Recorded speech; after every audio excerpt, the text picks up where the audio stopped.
विश्वासाचं दुसरं नाव सहकाराचा हा प्रभाव गावोगावी जनमानसात उमटवू विकासाचा ठसा सत्य अचूक आणि वेगवान सहकार क्षेत्राची ही शान प्रत्येक बातमी प्रत्येक मुद्दा फक्त सहकार वार्ता सहकार वार्ता। नमस्कार, सहकार वार्तामध्ये आपलं स्वागत। सहकार क्षेत्रातील विश्वासार्ह बातम्यांचं एकमेव ठिकाण। सहकार वार्ताचा उद्देश अगदी स्पष्ट आहे। सहकार क्षेत्राशी संबंधित कायदे, धोरणात्मक बदल आणि महत्त्वाचे शासन निर्णय या सगळ्या घडामोडी सत्य, अचूक आणि एकदम स्पष्टपणे आपल्यापर्यंत पोहोचवणं। आणि आता वळूया आजच्या सर्वात मोठ्या बातमीकडे, ती म्हणजे महाराष्ट्र सहकारी संस्था कायद्यात होणारे काही अत्यंत महत्त्वाचे बदल। तर घडलंय असं की महाराष्ट्र शासनानं महाराष्ट्र जनविश्वास सुधारणा विधेयक 2025 नावाचा एक नवीन मसुदा सादर केलाय आणि या विधेयकामुळे थेट 1960च्या महाराष्ट्र सहकारी संस्था कायद्यामध्ये काही मोठे बदल सुचवण्यात आले आहेत। पण या विधेयकाचा नेमका रोख कशावर आहे? तर मुख्य भर आहे तो गुन्हे आणि दंडात्मक तरतुदींवर। आत्तापर्यंतच्या तरतुदींमध्ये थोडासा संदिग्धपणा होता, त्या आता अधिक स्पष्ट केल्या जाणार आहेत। सोप्या शब्दात सांगायचं तर कोणत्या गुन्ह्यासाठी काय शिक्षा हे आता अधिक नेमकं होणार आहे।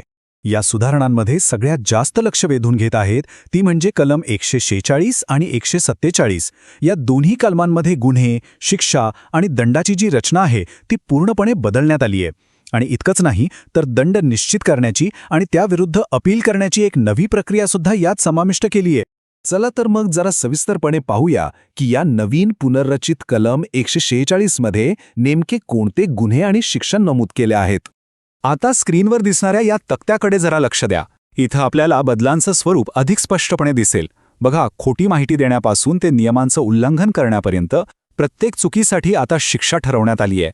उदाहरणार्थ, जर संस्थेने वेळेवर आवश्यक कागदपत्र सादर केली नाहीत तर आता थेट 10,000 रुपयांपर्यंतचा दंड भरावा लागू शकतो। आणि सगळ्यात महत्त्वाचं, आर्थिक गैरव्यवहारासारख्या गंभीर गुन्ह्यासाठी तर 3 वर्षांपर्यंतची कैद किंवा 15,000 रुपयांच्या दंडाची तरतूद आहे।